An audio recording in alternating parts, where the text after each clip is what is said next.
राधा अष्टमी भादो मास के शुक्ल पक्ष की अष्टमी तिथि के दिन राधा रानी का जन्म हुआ था।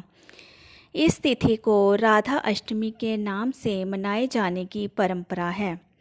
राधा अष्टमी का पर्व राधा रानी के जन्मोत्सव के रूप में मनाया जाता है। माना जाता है कि श्री कृष्ण के जन्म के 15 दिन बाद राधा रानी जी का जन्म हुआ था। जिस पर राधा को मान है, जिस पर राधा को गुमान है, यह वही कृष्ण है जो राधा के दिल में हर जगह विराजमान है। राधा के पिता का नाम वृषभानु था। उनकी माता का नाम कीर्ति था। बरसाना राधा जी के पिता वृषभानु का निवास स्थान था। बरसाने के अलावा राधा जी का अधिकतर समय वृंदावन में ही बीता। राधा जी ने जब भगवान कृष्ण को पहली बार देखा तो वह बेसुध सी हो गई थी। कहते हैं कि राधा ने श्री कृष्ण जी को पहली बार तब देखा था जब माता यशोदा जी ने भगवान कृष्ण को ओखली से बांध दिया था। कुछ लोग कहते हैं कि राधा जी ने कृष्ण जी को सबसे पहली बार तब देखा था जब वह अपने पिता वृषभानु जी के साथ आई थी।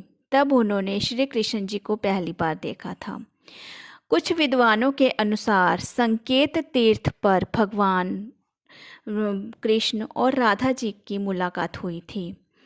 राधा और कृष्ण का मिलन पूर्व जन्म से तय था। एक कथा के अनुसार एक बार नंद बाबा श्री कृष्ण को लेकर बाजार घूमने निकले थे। उसी दौरान राधा जी भी अपने पिता के साथ वहां पहुंची। दोनों का वहां पहली बार मिलन हुआ था। इस दौरान दोनों की उम्र कम थी। उस स्थान को सांकेतिक तीर्थ कहते हैं। गर्ग संहिता के अनुसार एक जंगल में स्वयं ब्रह्मा जी ने राधा और कृष्ण का गंधर्व विवाह करवाया था।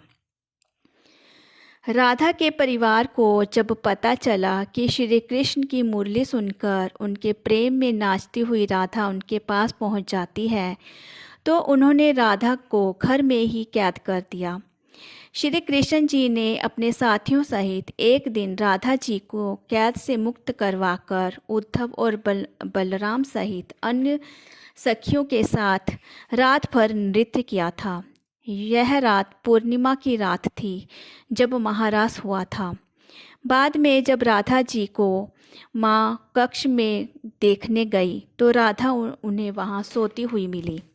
उस समय श्री कृष्ण को दो ही चीज़ें सबसे प्रिय थी, बांसुरी और श्री राधा। कृष्ण की बांसुरी की धुन सुनकर राधा के जैसे प्राण ही निकल जाते थे। उन्हें कृष्ण जी के साथ कई जन्मों की स्मृतियों का ज्ञान होता और वे बांसुरी की धुन सुनकर श्री कृष्ण की तरफ खींची चली आती थीं। जब भगवान श्री कृष्ण मथुरा छोड़कर जा रहे थे तो उन्होंने अपनी मुरली राधा जी को दे दी। राधा जी ने इस मुरली को बहुत संभाल कर रखा था। जब उन्हें श्री कृष्ण की याद आती तो मुरली बजा लेती थी और जब भगवान कृष्ण को राधा की याद आती तो वे मोर पंख लगाते थे और वैजयंती माला पहनते थे। कृष्ण प्रिय राधा रानी जी का जन्मोत्सव 11 सितंबर 2024 को मनाया जाएगा। कहते हैं कि अगर कृष्ण की कृपा चाहिए तो राधा जी की पूजा जरूर करनी चाहिए। जहाँ श्री भगवती राधा जी होंगी वहाँ कान्हा स्वयं आएंगे। शास्त्रों में राधा रानी को माँ लक्ष्मी का स्वरूप बताया गया है। जिस तरह राधा के बिना श्याम अधूरे हैं, उसी तरह राधा की पूजा के बिना श्री कृष्ण की पूजा पूरी नहीं मानी जाती है। शास्त्रों में राधा कृपा कटाक्ष स्तोत्र का पाठ बहुत शक्तिशाली बताया गया है। राधा अष्टमी के दिन इस स्तोत्र का पाठ करने से सांसारिक इच्छाएं पूरी होती हैं। अष्टमी, दशमी, एकादशी, त्रयोदशी और पूर्णिमा तिथि पर इस स्तोत्र का पाठ जरूर करना चाहिए। राधा अष्टमी के दिन 108 बार जप करने से राधा रानी की विशेष कृपा प्राप्त होती है। राधा अष्टमी पूजा मंत्र जिसे नित्य प्रति और विशेष तौर पर राधा अष्टमी के दिन बहुत ही शुभ फलदायी माना जाता है। देवी राधा के इन मंत्रों को नियमित रूप से जपना चाहिए और देवी राधा का ध्यान करना चाहिए। इससे जीवन में मंगल ही मंगल होता है और देवी राधा की परम अनुकंपा, परम कृपा प्राप्त होती है।